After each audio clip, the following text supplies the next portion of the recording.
sou colega de vocês aí da casinha. E a nossa preleção da noite de hoje, nós vamos falar sobre o guia espiritual, ajuda à distância e inspiração, correto? Antes da gente começar propriamente a nossa preleção, ela tem aí um pré-requisito, que eu já vou passar bem simples, que eu vou falar para vocês, que é a existência do anjo da guarda. Aí no começo da nossa oração eu falei nele, que é um cara que tem muitos nomes, uns chamam de anjo da guarda, espírito protetor, outros chamam de mentores. E quem é essa presença? Quem é essa pessoa? Quem é esse espírito? Porque nós já vamos começar com um presentaço aí que Deus deu a cada um de nós. Deus colocou um espírito junto de cada um de nós, um irmão nosso, que está sempre um degrau acima, evolutivo, ao nosso, para nos acompanhar na nossa encarnação, que é o que nós espíritos chamamos de anjo da guarda, espírito protetor, e algumas religiões têm outros nomes. Em várias religiões aparece essa figura desse espírito ou dessa presença que está sempre perto de nós. Então, para aqueles que às vezes ficam chateados, eu estou me sentindo tão sozinho, eu me sinto tão sozinho. Não, ninguém está sozinho. Nós temos muito próximo de nós e esse acompanhamento, ele dura a nossa encarnação inteira. Nós chegamos, nós temos um espírito que nos auxilia, nosso anjo da guarda, e ele vai até o final da nossa encarnação. E aí com muitos nomes, com nomes diferentes. E qual que é a missão desse espírito? Esse espírito que está junto com a gente, ele está aqui para nos auxiliar a nós tomarmos boas decisões, a nós termos o nosso caminho cada vez mais fácil, mas, como todos os bons espíritos, ele obedece uma lei, que é uma lei muito forte, que é a lei do livre-arbítrio. Então, ele só pode nos aconselhar. Ele não pode intervir, tomar as decisões sobre nós. Isso é de forma muito sutil, porque às vezes o que vem na mente da gente? Aí quando a gente fala de anjo protetor, do espírito da guarda, a gente acha que vai aparecer um espírito com uma varinha mágica, falando: olha, Vinícius, faça isso, olha, Sera, faça aquilo outro. E não é bem assim. Onde é que essa magia toda acontece? Ela acontece na nossa mente. E como assim na nossa mente? Ela pode vir num sonho, pode vir num momento de inspiração. Aquela ideia que vem pronta na nossa cabeça, a gente não estava nem pensando naquilo. A gente fala: nossa, tive uma ideia aqui. Ou às vezes uma coisa que a gente pode chamar de casualidade, né? De repente, não, hoje eu vou para tal lugar, vou mudar meu caminho. Aí você encontra uma pessoa, por acaso, e aí essa pessoa começa a conversar com você, e vocês entram num assunto, e pá, de repente acontece alguma coisa na vida de ambos. Um novo rumo, ou vocês têm uma ideia juntos. Isso é uma inspiração. E aí a gente pode pensar: poxa, Vinícius, mas eu tô aqui já faz tempo e dificilmente eu não sinto essa presença do meu mentor, do meu anjo da guarda. Primeiro eu quero fazer uma separação. Às vezes as pessoas falam de mentores, né? Um mentor que ficou, o anjo da guarda ficou muito famoso é o Emmanuel. O Emmanuel das obras de Chico Xavier, que é o que auxiliava Chico. Mas eu acho que mentor mesmo, só tem espíritos do quilate do Chico Xavier, que são missionários, né? Um capial que nem eu tem no máximo um anjo da guarda, que fica ali ajudando, dando uma seguidinha. Mentor mesmo tem esses grandes avatares, pessoas que têm um trabalho grande para se fazer. Então, todos nós temos o nosso anjo da guarda. E como é que a gente tem essa ligação? Como é que os espíritos podem atuar junto da gente? A gente já sabe que é por via mental. Então, para isso acontecer, também a gente precisa criar um hábito, que é o quê? Aquietar a nossa mente. A gente tem que estar receptivo para poder escutar o que esse nosso irmão tem para falar com a gente. Porque ele está sempre em contato com a gente. E a maioria de nós nem se nos damos conta que nós temos esse espírito, que nós temos esse irmão devotado junto de nós. E o que nós precisamos fazer? Parar. vos interiorizar, ficar quietinho. Uns chamam de meditação, pode ser o nome que for. Que a gente reserve ali 5 minutinhos do nosso dia. Pode ser quando acordamos, pode ser antes de dormir. A gente fica lá parado, quietinho. Meu irmão, meu anjo da guarda, cada um pode fazer a sua prece, de qualquer forma. A prece, ela não interessa o seu conteúdo, o que você está falando, ou as palavras quão bonitas, ou o tamanho da prece. O que interessa é a sua vontade. É o quanto de amor e de verdade você coloca naquela súplica, naquela prece. Quando nós queremos falar com Deus, ou quando nós usamos a religião, que a palavra vem do latim, do religare, nós estamos nos religando à força criadora. Então, essa religação, essa ligação, essa forma de contato, diálogo, ela é livre. Cada um faz da maneira que quiser. Ela é muito íntima, mas ela tem que ser com o coração. E ela feita com o coração, vai nos colocar em contato com o nosso anjo da guarda, vai nos colocar em contato com as energias e os pensamentos do nosso Mestre Jesus, vai nos colocar em contato com Deus. Porque Deus, onde Ele está? Dentro de cada um de nós. Todos nós carregamos uma partícula, um bom pedaço de Deus. Jesus já nos falou em todos os seus ensinamentos. Então, essa é a parte boa, que todos nós temos um irmão que está 24 horas com a gente para nos auxiliar.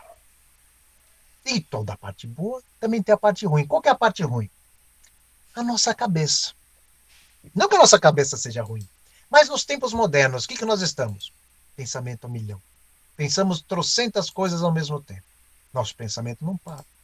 Então imagina, coitado do nosso espírito, anjo da guarda, querendo falar com a gente aqueles pensamentos que não param. Eu tenho que pagar a conta não sei o quê, não sei o que lá eu tenho que fazer. A gente não tem um minutinho de sossego na nossa cabeça.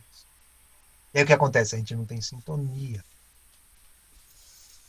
E essa história de nós recebermos as informações, as inspirações pela via mental, pela via dos nossos pensamentos, sonhos, pelas ditas casualidades, nós também somos influenciados aí de maneira não tão salutar, Tá bom, podemos amor. dizer assim, Vai com pelos nossos Deus. irmãos que não Aproveite lá. são o nosso irmão espírito auxiliador. São outros espíritos que às vezes são espíritos Tá zombeteiros, eles bom. ficam fazendo bagunçando com a cabeça das pessoas. O cara que é ciumento, ele fica plantando mais ideia na cabeça do Tá. cara. A pessoa que já tem é mais Tá bom. insegura, fica Beijo. plantando mais Vai com insegurança. Deus. Te Mas cuida. você vai pensar, pô, Vinícius, mas como é que esse negócio acontece? Cadê Deus? Deus não está olhando? Como é que Deus permite uma coisa dessa? Eu acho que é o nosso primeiro pensamento. Só que as coisas não são tão simplórias assim. Como é que funciona o nosso pensamento? Conforme o que nós pensamos, os nossos sentimentos e pensamentos, nós emitimos uma vibração. Essa vibração que nós emitimos, nós podemos fazer uma analogia como se fosse uma estação de rádio. Então o Vinícius está vibrando amor. Então eu estou numa frequência de amor. Então o que chega para mim? Bons pensamentos. Bons espíritos conseguem me atingir mais facilmente com inspiração. Eu começo a me sentir bem, me sinto leve. E ao contrário, eu só tenho pensamentos ruins. Minha mente está em pessimismo, eu não estou bem, eu estou desequilibrado, eu só penso bobagem, eu estou desgostoso, eu estou descontente com tudo, eu estou com raiva. Como é que está a minha vibração? Eu não estou naquela mesma frequência que eu estou de amor e de calma. Eu já vou para uma outra estação de rádio. Eu chamo da estação de rádio cacaiada. Aí eu pego tudo quanto é coisa. É espírito zombeteiro, é só pensamento ruim. Aí começa aquele transtorno. E aí você começa a ficar vendo que tem vários pensamentos na sua cabeça que só são para te sabotar. E esses pensamentos nos trazem emoções ruins. Isso faz mal para o nosso corpo.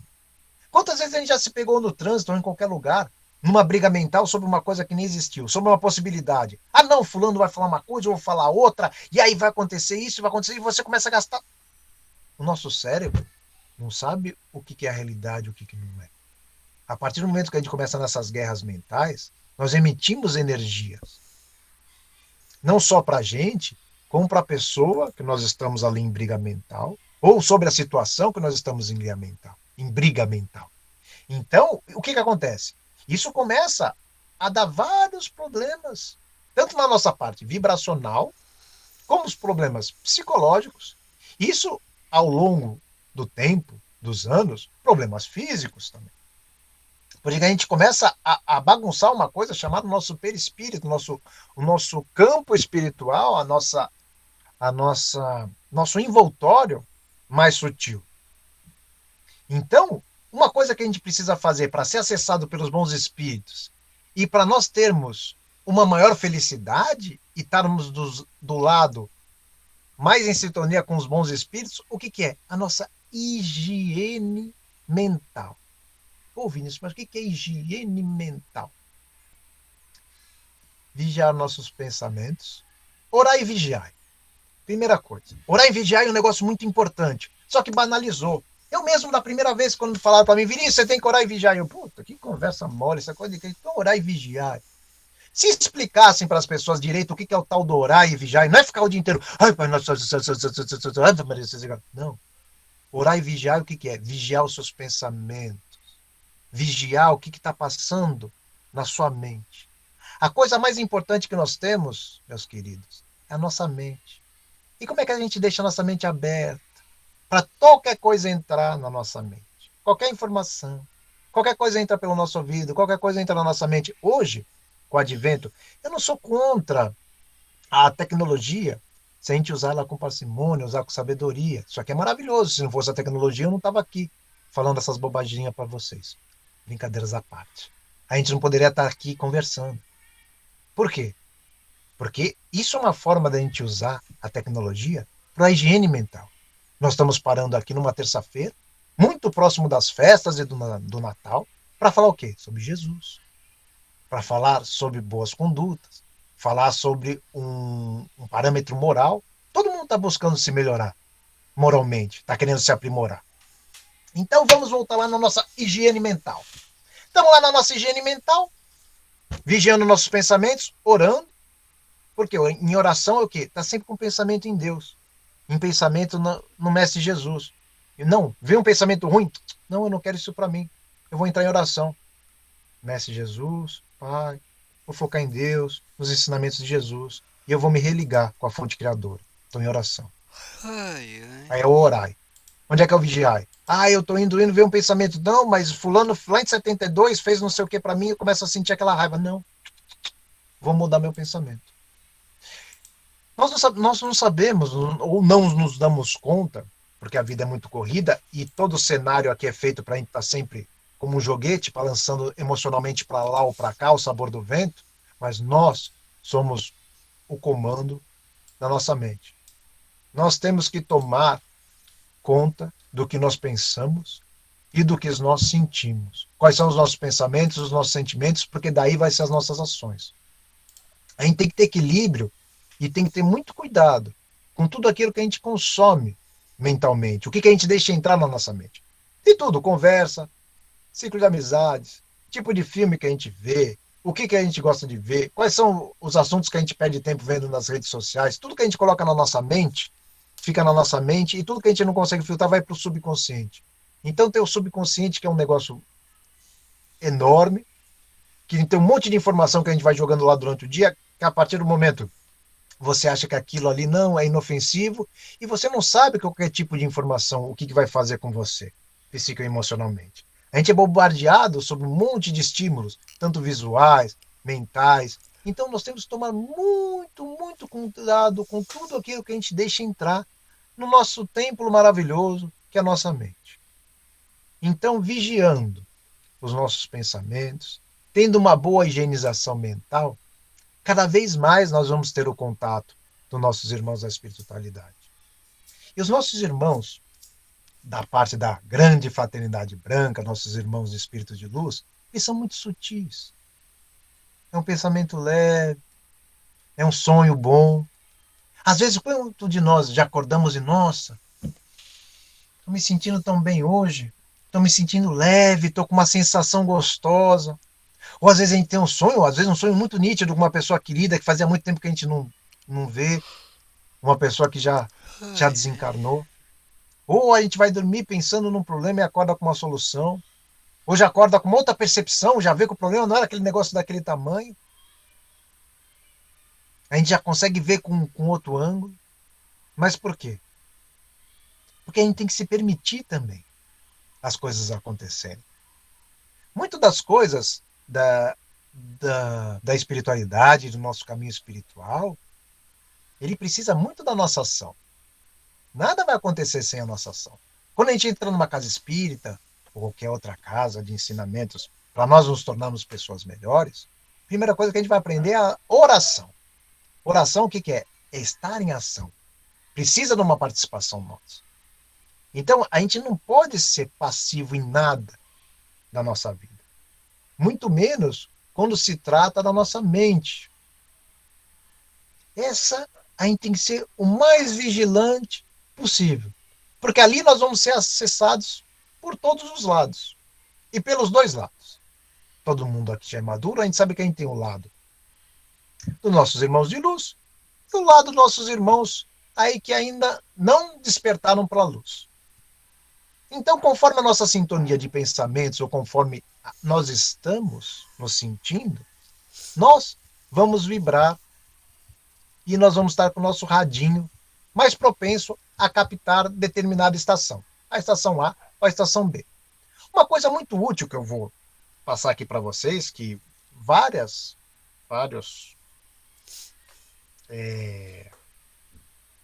pessoas já elas aconselham, Divaldo sempre fala em suas palestras, Diana de Ângeles fala também, o Chico já falou também em suas obras, é que principalmente todos nós, antes de dormirmos, além da gente refletir sobre o nosso dia, como é que foi, as nossas boas ações, a gente sempre conversar com o nosso irmão, nosso anjo da guarda, e pedir para ele que no nosso sono, porque quem descansa é somente o nosso corpo. O nosso espírito, à noite, ele se desprende, ele sai. E quem nos acompanha também nesse desprendimento é o nosso anjo da guarda, nosso irmão que está aí com a gente. Então é sempre bom a gente encomendar o nosso sono. Antes de dormir, antes a gente faz as nossas orações e pede para o nosso irmão anjo da guarda, por favor, eu gostaria dessa noite ou de trabalhar ou de estudar. Eu não gostaria de estar zanzando, perambulando aí pela reticidade ou pela costa, onde quer que for. Então, como e por que fazer? Como eu já ensinei vocês, antes de dormir você faz oração. E por que fazer? Alguém pode fazer, mas isso é óbvio. Isso que ele tem que me encaminhar para um lugar bom, para me estudar. Não, não é óbvio porque eu vou falar para vocês. Lá no começo a gente já falou. Nós temos uma coisa aqui que é o livre-arbítrio. Cada um pode fazer o que quiser. E os bons espíritos respeitam isso à risca. Os maus espíritos fazem o que quiser. Esses não respeitam. Então, nosso irmão, se a gente não pedir para ele, olha, meu irmão, eu quero essa noite, eu quero ir trabalhar ou eu quero estudar. Por favor, me leve para trabalho ou para estudo. Às vezes a gente não está se sentindo bem, pô, me leve para uma colônia de regeneração, ou a gente está com um problema que, pô, me leva para um psicólogo. Peçam. Não tem aquela história, pedis e obterás? É a hora da gente pedir. A gente pode pedir o que quiser. Olha, eu tô com uma saudade da minha vozinha ou de tal pessoa. Olha, meu espírito, se me for permitido essa noite, eu gostaria de encontrar com fulano. Gostaria de saber notícias de ciclano. O pedido é livre. Se vai acontecer, vai ser o nosso mérito. Todos nós temos essa grande ferramenta, antes de dormir, que nós vamos de volta ao plano espiritual, de pedirmos, de conversarmos. É claro, não adianta pedir número da cena, coisa da loto, não, tem que ser coisas plausíveis, coisas que vão ser para o nosso melhoramento espiritual. Então, a gente, antes de dormir, nós temos uma ferramenta muito poderosa. E, então, você já pode estar imaginando, e dormir brigado, e dormir com raiva, e dormir com sensação ruim, ou com angústia, a gente não vai parar num bom lugar. Isso não vai fazer bem pra gente. A gente não vai vibrar boas coisas. A gente vai acordar, parecer que foi mastigado. Quantas vezes a gente acorda mais cansado do que a gente foi dormir? Então nós temos que tomar muito cuidado naquelas horas que antecedem o nosso sono. E aí uma dica, música clássica. Leituras edificantes antes de dormir. Procurar não ver filme de violência, filme de terror. Acalmar nossa mente 1 hora antes de dormir. Não ficar em redes sociais antes de dormir, no celular ou pensando com imagens fortes. A gente tem que tomar muito cuidado. A nossa mente é um portal muito valioso. E ela está na mão, às vezes, no aparelho eletrônico, a mão de uma novela, a mão de uma coisa que não vai trazer nada de bom para a gente. Aliás, só vai nos atrapalhar. Então vamos tomar a rédea na nossa mão, vamos fazer mais uso desse nosso irmão. Imagina, tem uma pessoa, ou homem ou mulher, a gente ainda não sabe. Alguns são clarividentes, algum de vocês pode até ver, saber quem é o espírito anjo da protetor de vocês, se é homem, se é mulher, quem não é. Mas isso não faz tanta diferença. O que faz diferença é o quê? Nos mantermos em contato com ele. Aproveitar mais essa ferramenta que a gente tem. E principalmente, uma dica que eu dou. Se vocês começarem a criar esse hábito de antes de dormir, conversar com o seu anjo da guarda e pedir para ele ou trabalhar, estudar. Olha, eu tô precisando. Às vezes a gente precisa, pô, tô precisando de orientação, gostaria de conversar com alguém, que alguém pudesse me orientar sobre tal assunto. Isso funciona. É claro, a gente não pode ter a simplicidade de achar que eu vou lembrar de tudo no outro dia, vai ser como num filme. Não, vão ser mudanças sutis. Uma coisa importante também, para aqueles que querem, pedir, olha, eu gostaria de melhorar a minha intuição. Isso também tem que ser pedido. Olha, eu gostaria de aumentar a minha intuição, que aí você vai ficando cada vez mais sensível, você vai cada vez lembrando mais das coisas, você vai cada vez mais podendo ser mais acessado pelos bons espíritos, e a sua intuição ela vai ficando mais apurada. Para aqueles que têm interesse, peça. É pedindo que obtereis. E aí a gente pode usar e abusar dessas ferramentas. Tá bom? Então, esse foi o assunto de hoje, que eu acho que é uma ferramenta muito importante. E às vezes nós não estamos com conexão assim tão afinada com esse nosso irmão, que está a nossa encarnação inteira. E outra coisa interessante, o nosso espírito anjo da guarda, ele nunca, ele nunca fracassa. A missão dele, ele sempre cumpre a risca. Sempre. Quem acaba tropicando nas encarnações é sempre a gente. Ele vai fazer o possível, imaginável, para nos instruir e nos ajudar. Mas sempre quem vai dar a última palavra, decidir se vai pela direita ou pela esquerda, vai ser a gente. Então nós sim somos responsáveis por todos os nossos atos. Então quanto mais consciente a gente tiver, quanto mais vibrando em amor e nas energias do nosso Mestre Jesus, mais assertivo nós seremos. Mas também não precisamos ficar desesperados, porque nós temos a eternidade para voltarmos para o nosso Pai. E os erros, eles acontecem. Errar não é o problema. O problema é errar sempre as mesmas coisas. O bom é quando nós cometemos erros novos. É sinal que estamos evoluindo. No nosso plano, ninguém está livre de erro. Aqui não somos santos. Nem vamos sair daqui santos. Nós temos que sair melhor do que chegamos. Com mais informação do que nós tínhamos antes. Nós temos que nos esforçar. Aqui nós temos que nos empenhar. Nós temos que estudar e aproveitar melhor as nossas ferramentas. E não sermos tão inocentes, principalmente naquilo que lida com a nossa mente e o nosso pensamento. E vamos usar mais essa ferramenta que acabou em banalização, que é o orai e vigiar.